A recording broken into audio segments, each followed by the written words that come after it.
আসসালামু আলাইকুম। Solution 360 service থেকে সবাইকে স্বাগতম। আজ আমি দেখাবো ফ্রিল্যান্সিং উইথ গ্রাফিক ডিজাইন কোর্সের ব্র্যান্ড এন্ড কর্পোরেট আইডেন্টিটির পার্ট 7 ক্যাশ মেমোর আউটপুট সেটিং কিভাবে করা হয়। তার আগে আমি দেখাইছি কিভাবে কস্টিং বের করা হয়, আর আগে দেখাইছিল কিভাবে ডিজাইন করা হয়। ডিজাইনের জন্য কী কী কাগজ লাগে, পেপার সাইজ লাগে, সবগুলো কিন্তু এখানে দেওয়া আছে। তো আপনারা এই টিউটোরিয়ালটা যদি ক্লিক করেন, এখান থেকে আপনারা সরাসরি চলে যাবেন, ওইখান থেকে আপনারা সবগুলো কিন্তু লিঙ্ক দেওয়া আছে।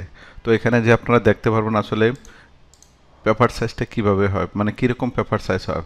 তো আর ক্যাশ মেমোর জন্য কীরকম পেপার সাইজ হয় সেটা কিন্তু আমার ডিজাইনের সময় বলে দেওয়া আছে। তারপরে কস্টিংয়ে কোন পেপারে কীরকম কস্টিং আসতে পারে, আনুমানিক একটা কস্টিং দেওয়া আছে। আজকে দেখাবো কিভাবে আউটপুট সেটিং করা হয়। চলুন দেখা যাক। ধরেন আমার এই যে এটা আমার মাপ আছে, ধরেন হলো 6 থেকে একটু কম 7.5। অর্থাৎ আমি এটার ক্যালকুলেশনটা আমার প্রথম ভিডিওতে দেখাইছি কিভাবে এটার বড় ছোট করে, আরও ছোট কেউ করে বা কেউ এটার অর্ধেকও করে। এভাবে চিকন দেখা যাবে যে এটার অর্ধেক, যে এটার অর্ধেক যদি হয়, সরি, এটার যদি অর্ধেক হয় ঠিক এতটুকু ক্যাশ মেমো করে। তো এটা হলো বিভিন্ন সাইজের উপর, বা অনেক সময় দেখা যায় আমরা অন্যান্য কিছু প্রিন্ট করি, এটার সাথে সাইডে দিয়ে একদিকে এটা দেওয়া যায়। অনেক সময় আমরা যদি বেশি কোয়ান্টিটি না হয় তাহলে আমরা কিন্তু সিঙ্গেল পেস্টিংয়ে যাওয়া যায়, সিঙ্গেল পেস্টিং অথবা ডাবল পেস্টিংয়ে যাওয়া যায়। ধরি আমার এটা এটা যদি সিঙ্গেল পেস্টিং হয়, সিঙ্গেল পেস্টিং হলে আমার এখানে দরকার হবে কি, মানে এখানে দেখেন 4 কালার, ওইভাবে হিসাব করলে 4 কালার, কিন্তু আমরা 3 কালারে এটারে কনভার্ট করে কাজ করতে পারবো।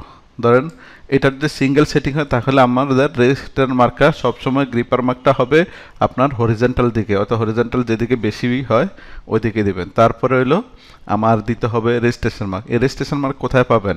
এটা ম্যানুয়ালিও বানানো যায়, অথবা আপনারা আমার চ্যানেলের যে এখানে ডাউনলোডে ক্লিক করলে এখান থেকে রেজিস্ট্রেশন এবং গ্রিপার মার্ক পাবেন। এছাড়া আমি অন্যান্য যতগুলো আছে আস্তে আস্তে ডিজাইনগুলো এখানে দিতে থাকবো। আপনারা এখান থেকে শুধুমাত্র ডাউনলোড করে জাস্ট যার দেন লোগো এবং নাম চেঞ্জ করে এগুলো ইউজ করতে পারবেন। তো দেখি, তো আমাদের যদি আগে, তাহলে আমি ডাউনলোড করার পর আমার এই রেজিস্ট্রেশন মার্কটা আছে, এখানে এটাও দিতে পারেন, আপনারা এটাও দিতে পারেন। অর্থাৎ এটার মধ্যে পার্থক্য রেজিস্ট্রেশন কি, এটা ম্যাজেন্টা কালার, আর এটা সায়ান কালার, এটা ইয়েলো কালার, এটা ব্ল্যাক কালার। আর এই লাইনগুলো যাতে 4 কালার হয়, অর্থাৎ প্রত্যেকটার সাথে যাতে লাইনগুলো থাকে। আমরা আগে এটা দিয়ে করব। ধর আমি সিঙ্গেল সেটিংটা যদি আমি আগে দেখে সিঙ্গেল সেটিংটা এটা নিয়ে গেলাম, আগে নিয়ে আমি এটা গ্রিপার মার্কটা নিয়ে আমি কি করব, যদি আমার সিঙ্গেল সেটিং হয় তাহলে আমি এখানে এই যে মাঝে ক্লিক করে এইখানে আমি, অর্থাৎ মাঝ বরাবর এখানে এটা দিব। আমি এটা ঘুরাই নিয়ে আমি এখান থেকে এটা ধরে এটা ছোট করে দিতে পারি।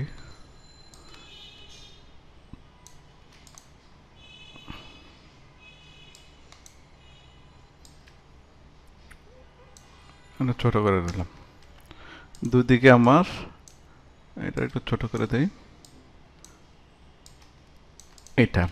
এটার পরে আমার কি লাগবে হলো এখানে লম্বাটা, বা এটা যে কোনো একটা আমরা ব্যবহার করতে পারবো। তো আমার কি করতে হবে, এখানে মাথার মধ্যে আমি দিয়ে দিতে পারবো, এখানে একটু ফাঁকা করে 1 মিলিমিটার ফাঁকা করে দিয়ে দিই। এখান থেকে আমি যে কন্ট্রোল কে দিয়ে 1 mm দিয়ে ফাঁকা করে দিলাম। এখান থেকে আবার আমি এটা এখানে দিতে পারি, এই দুইটা ধরে অল্টা ক্লিক করে এটা আমি এখান থেকে ডাইরেক্ট দিতে পারি। এই হলো আমার হয়ে গেল। এখন এটা ক্রিয়েট আউটলাইন করে আমি দিয়ে দিতে পারি। এটা হলো সিঙ্গেল সেটিং। আমি যদি সিঙ্গেল সেটিং না করি, ধরুন আমি এটা বাদ দিলাম, এটা আমি রেখে দিই, সিঙ্গেল সেটিং ডাবল সেটিং করি, তখন কি করবো, আমার এটা ধরে আমি কন্ট্রোল দিয়ে গ্রিপ করে নিলাম, নিয়ে আমি এখানে এটা দিয়ে দিলাম। এখন দেখেন ভার্টিক্যাল কোন দিকে বেশি হয়েছে, এইভাবে, তাহলে আমার রেজিস্ট্রেশন মার্কটা এইভাবে পড়বে। তো এইভাবে যদি উপর আমি ডকুমেন্টটা বাড়াই নিই, ধরেন এখান থেকে ডকুমেন্টটা বাড়িয়ে নিলে আমি উপরের দিকে গ্রিপার মার্কটা দিব, কারণ অর্থাৎ আমরা যেই দিকে গ্রিপার মার্কটা থাকে এই দিকে কালার আউটটা সবচেয়ে কম হয়। সবচেয়ে হয় হলো ধরেন উপরের বাম দিকে, যদি আমি এখানে গ্রিপার দিই তাহলে এই বাম সাইডে কালার আউটের একটু সম্ভাবনা থাকে। তো আমি এটা দেব ওই দিকে, যাতে গ্রিপারের দিকে থাকলে, গ্রিপার মানে হলো পিন, অর্থাৎ পিন দেওয়া থাকে, যেটা হলো আসলে কালারটা যাতে চেঞ্জ না হয় বা এপি টু পিন মিলানোর জন্য। তো সেই ক্ষেত্রে আমার এখানে যদি দেই এটা সবচেয়ে সুবিধা হবে। মেন একটু ফাঁকাতে দিয়ে দিলাম, এটা দিলাম। এটা বড় ছোট যা ইচ্ছা তা করতে পারেন। তো এটা দিলাম। এখন আমার ওইটা নিয়ে আসি, এটা নয় আগের মতোই আমি এখান থেকে এই সাইডে দিলাম যেদিকে কাগজ থাকে। কাগজ আছে কিনা আমি দেখি। আমরা এইভাবে কিন্তু নিছি কত দেখেন 11.8 অর্থাৎ 12 3 12 36। আমরা হলো 36 আর 23 36 কাগজে আর হলো 7.5 7.5 দুগুণে এলো কত, সব মিলে আমরা ইয়া করতে পারি হলো 3 বার যায়। তো 3 বার গেলে এটা হয়।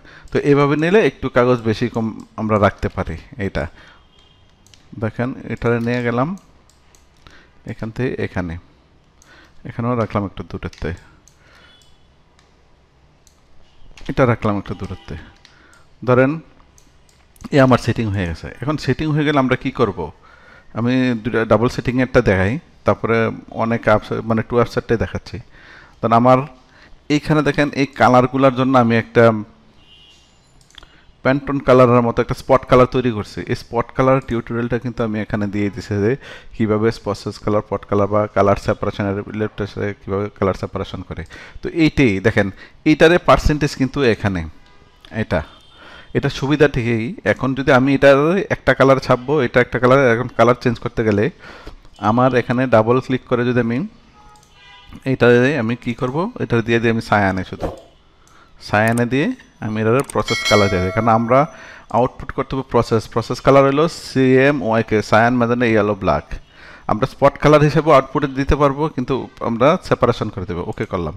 এখন প্রত্যেকটার আলাদা ইয়ে হয়েছে। এখন এই কালারটারে বানায় ছাপলে প্রত্যেকটা পার্সেন্টেজ চলে আসবে। এখন এটারটার ক্ষেত্রে ওই একই অবস্থা, আমি প্রসেস কালার দিলাম, আর এইখানে আমি এটারে দিয়ে দিই ম্যাজেন্টা কালার দিতে পারি। দেখেন হয়ে গেছে। এখন একটা দুইটা তিনটা কালারে আউটপুট হবে, আর এর সময় এটা ডিলিট করে দিলেও অটোমেটিক হয়ে গেল। এখন আসলে এটা হয়েছে কিনা 4 কালারের দেখেন। কালার সেপারেশনে যদি আমরা যাই, সেপারেশন প্রিভিউ, তো এখানে দেখেন আমি এটা দিলাম, দেওয়ার পরে আমি যদি এখানে দেখেন ব্ল্যাক কালারে এটা আসবে। ব্ল্যাক কালারের পরে আমার যদি ইয়েলো কালার দেখেন, ইয়েলো কালারের মধ্যে আছে শুধুমাত্র পুট হেয়ার, এটা একটু চেঞ্জ করতে হবে। তো এখানে প্রবলেম আছে, এটা অর্থাৎ এটা 4 কালার হয়ে গেছে ব্ল্যাকটা।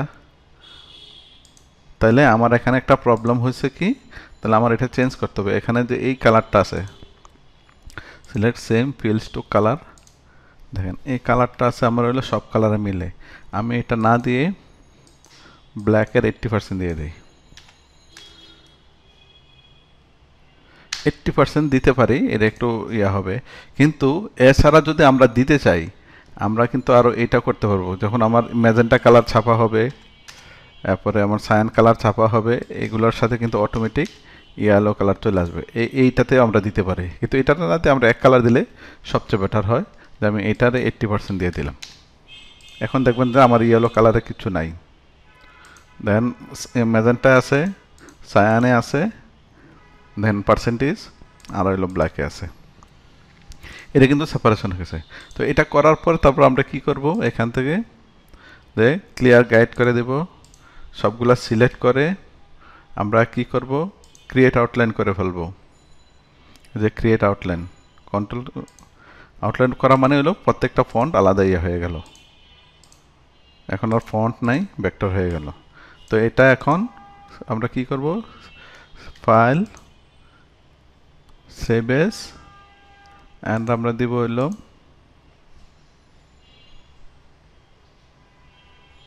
এখানে দেব হলো ইপিএস। ইপিএসে আমরা সবসময় দেব, এটা সিসিতে দিতে পারি, দিয়ে দিলাম। ওকে, এই আমাদের আউটপুট সেটিং হলো। এখন এটা দিয়ে দিলেই ওনারা সিটিপিতে এটা একটা বের করে ফেলবে, অথবা ছোটো ইয়াতে। এছাড়া যদি আমরা যদি ধরেন আমরা এটা রেখেই আমি করি, আমরা যদি বড়গুলোর মধ্যে করতে চাইতাম যে না আমরা এটার মধ্যে এটা করবো না, আরও আপস বাড়াবো, 18-23-এর মধ্যে যদি আমরা নিতে চাই, এটা বাদ দিলাম। 18-23-এর মধ্যে তখন কী হলো, এদিকে আরেকটা সেটিংয়ে আমরা দিয়েও কিন্তু করতে পারি। যদি আপস যদি প্রিন্টিং বেশি হয়, তখন সেক্ষেত্রে এটার মাঝ বরাবর এইখানে রেজিস্ট্রেশন মার্কটা হয়, তখন এইদিকে হবে, এটার মাঝে দিলে আর এই লাইনগুলো এখানে দিয়ে দিলে হবে। এটা হলো একটা পার্ট, যেটা হলো দেখেন 7.5 বাই 18.5 মানে 18। তো এছাড়া যদি আমরা বলে না ফুল ইয়াতে দিব 18তে এসে, তখন কিন্তু আমরা এভাবে দিতে পারি। দেখেন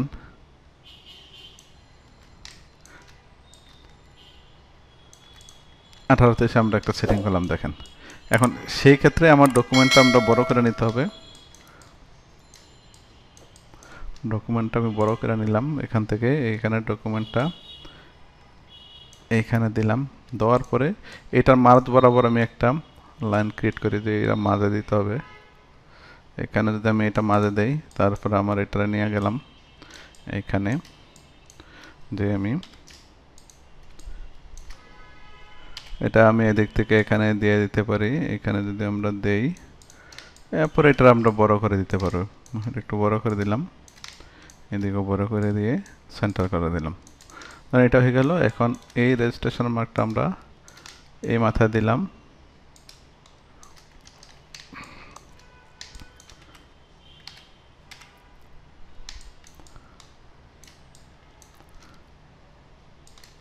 তারপরে এটা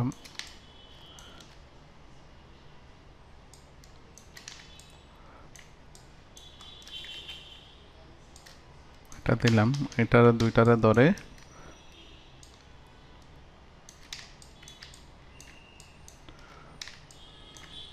একটু ধরে দিয়ে দিলাম। এটা হয়ে গেল। এখন দিয়ে আমার কাগজ টোটাল দেখেন 18 থেকে একটু বেশি হয়েছে, 22.8 হাইটে। তো আমরা কিন্তু 22.5 যেহেতু, আমরা কিন্তু এইদিকে আমাদের গ্রিপারটা দিলে সবচেয়ে ভালো হবে। মানে এদিকে যদি আমরা দেই এটা সবচেয়ে ভালো। কিন্তু আমরা এখানে দেখবো যে আসলে আমাদের আউটপুট হবে কি না। এখানে ডাইরেক্ট 17.5 15.17 মানে তাইলে হয়ে যাবে, কারণ আমাদের এই গ্রিপারের জন্য 10 মিলিমিটার দরকার। এখন এটা এদিকেও কিন্তু হোয়াইট আছে, এদিকেও কিন্তু হোয়াইট আছে, এদিকেও হোয়াইট আছে। দেখেন 1/4 ইঞ্চি আমার 10 মিলিমিটার এফডিও গ্যাপ আছে, তারপরে এদিকে মিলে হয়ে যাবে। সেক্ষেত্রে আমার এই শুধুমাত্র একটা জিনিস চেঞ্জ করতে হবে, এটা আমার এদিকে দিতে হবে। এদিকে দিলে হবে না, এদিকে দিলে কাগজে হবে না আমার। অথবা সেক্ষেত্রে আমরা চিকনটা নিয়ে আসতে পারি, এটা বাদ দিলাম। এখন আমি এটা নিয়ে আসি,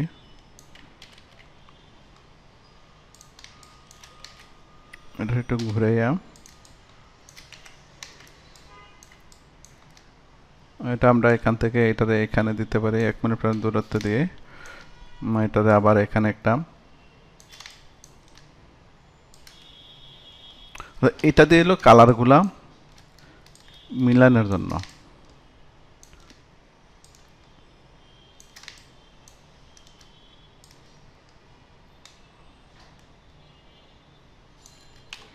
বললাম এটা বাদ, এটা বাদ। এখন আমরা দেখবেন যে আমার হয়ে গেছে। দেখেন মানে আমরা ফুল শিটে একটা 18 এতে একটা আমরা আউটপুট হয়ে গেছে। এভাবে দিতে হবে। কিন্তু আমাদের এইখানে যদি কালার থাকতো, এখানে যদি কালার থাকতো, ব্যাকগ্রাউন্ডে যদি আমি কোনো কালার থাকতো, সেক্ষেত্রে কিন্তু আমার আরও 1/4 ইঞ্চি লাগলো হলো, কারণ এখানে 1/4 ইঞ্চি আছে, 1/4 ইঞ্চিতে গ্রিপার মার্ক দেওয়া যাবে। তখন টোটালটি আমরা কী করবো, টোটালটা একটু পার্সেন্টেজ করে নিতে হতো। তখন 98% করে একটা নিয়ে গেলে তখন দেখা যাবে যেভাবে হয়ে গেছে। তো এটাই আসলে যদি বড় কাগজে আউটপুট সেটিং করেন এভাবে করা হয়। আশা করি টিউটোরিয়ালটা বুঝতে পারছেন। আমি আস্তে আস্তে আমি সবগুলো দেবো, এরপর আমাদের যা যা আছে প্রত্যেকটার design, printing cost, output setting দিব। আজ এই পর্যন্ত, আল্লাহ হাফেজ।